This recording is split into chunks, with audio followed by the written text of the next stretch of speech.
prior to this whole thing, but like now I'm really weird. And I like the masks, man. I like the masks because, hear me out, your whole face changed. What? No, I like the masks because I can talk to myself, like, yes! Right? And the other day I had the mask off, and I was like, oh, I don't really want to do that. Oh, I gotta pay my meter, like full blown. And someone was just staring at me, and I was like, what the fuck's that guy looking? Oh my God, my mask is off. I'm weird now. I was at Trader Joe's. They got rid of my non-dairy creamer. Don't get me started. I'm so mad about it. I'm more mad about it because they're gaslighting me about it. Every time I go to them, I'm like, you guys don't have this crap. I won't even get into it, guys. I like joined a bunch of mommy blogs over it. Like, I want to get down to the bottom of it. And so I finally find a Trader Joe's guy who like believes me that they used to have this non-dairy creamer. But I'm so weird now that I like tripped on myself and then I like touched his arm and giggled and he was like, oh. And I was like, no, I'm not flirting. I'm just weird. I'm a weird person. So good. We're all in the same boat. Sometimes I ask audiences that and I'm like, are we all weird now? And they're like, no. I'm like, oh, good for you. Who did you quarantine with? I quarantined with my cats. Fuck off, sir. Right? Like, sorry. I might be looking at all of you a lot. I do a lot of like act out, so get on board or it's going to be a rough couple more minutes for you. It's been a rough pandemic for me though. It's been a dry pandemic. I haven't had sex since November of 2019. I didn't know the world was going to end. Don't make that look. And by the way, guys, if you're single and straight in the audience, that is not an invitation. Every time I say that afterwards, a guy comes up and they're like, go ahead. I'm like, no, I don't. I could have sex. I could have sex with all of you in this room tonight. You know that, right? Like, as a woman, like, I could have sex with you and tell you I had sex with the whole room, right? Like, thank you. I guess just him. Everybody else is like, we wouldn't fuck you. That got way too big of a laugh. The last guy I had sex with was a 5'8" ginger. I'm 6 foot. He used to climb me like a tree. I'd give anything to fuck that little weirdo. He used to, like, when I first went over to his house when we first started dating, there was like a random sock everywhere. Go on a little ride with me. There was a random sock everywhere in his apartment, and I didn't really, I just thought he was like a dirty dude, right? Whatever. First time we have sex, he's about to come. He gets off. He grabs a tube sock and comes in it. I know, right? And I was like, whoa, what was that? And he goes, what? Where would you like me to come? And I was like, I don't know, don't you guys usually like to do it on our faces or like our tits or something? Like, I feel like there's other places you can, the back. There's many places to come, but not in your weird cum sock, you 13-year-old boy. Anybody ever puke on a dick in here? Yeah, we're doing this. Yes, yay, yes. Okay, good. We're doing this. Sorry, guys. They were like, try to be clean. And I was like, I will do my best. And then I was like, it'll be a game time decision. And so we got one puke digger. Good. Puke digger? You know what I'm trying to say. So as he said, I published a book called Confessions of a Recovering Party Girl. So I'm a drinker. And this is pre-pandemic. I would give anything to puke on a dick. Anything, right? So this is pre-pandemic. I go home with this dude, and I'm blowing him. And he's wearing his boxers, so I'm blowing him through that little hole y'all pee through.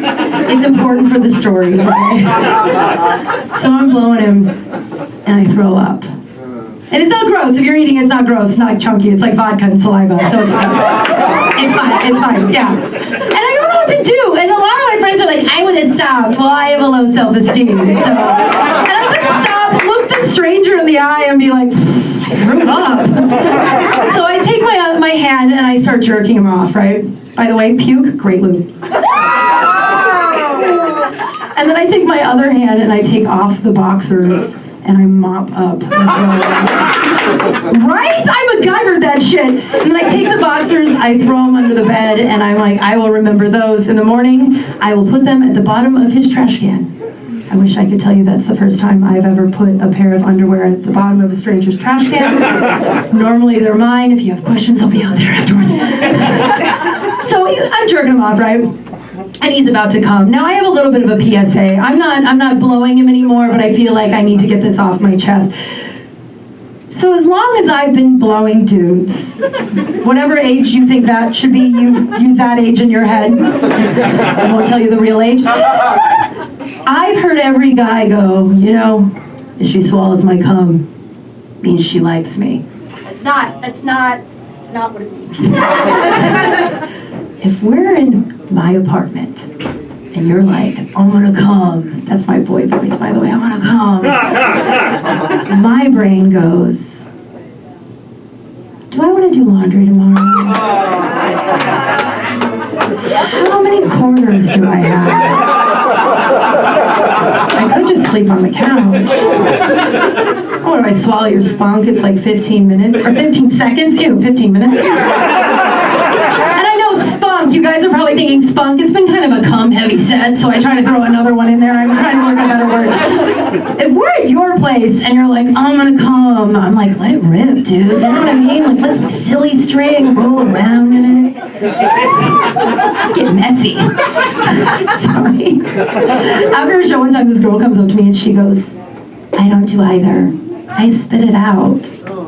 Yeah, I was like, where do you spit it out at? She goes, the bathroom sink. Let's unpack that, okay? So he comes in your mouth, and then like, depending where the bathroom is, it's like sometimes it's like in the same room, and sometimes it's in another room. It's a roommate. This is what I sound like would come in my mouth, by the way. And I just like roll out the side like a rabid dog. Like, so you finally get in there, and then you spit it out. Then you look up in the mirror, like, how do you look yourself in the eye? And she goes, oh, I never look myself in the eye after that. So we're back to the guy, so I'm jerking him off, right? We're back to that story.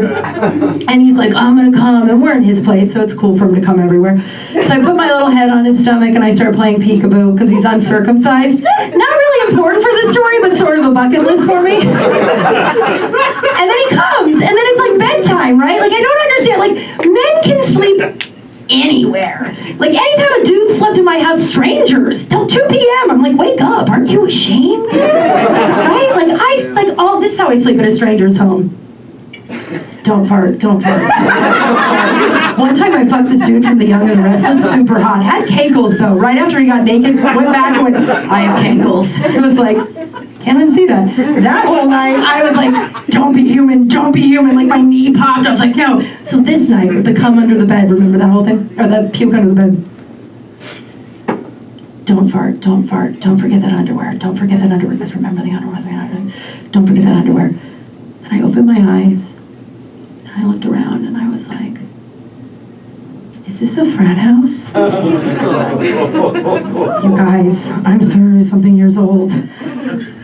I went home with a fraternity brother. But it was the big room, so at least I blew the president, you know what I mean? All right, guys, I've been Kym Kral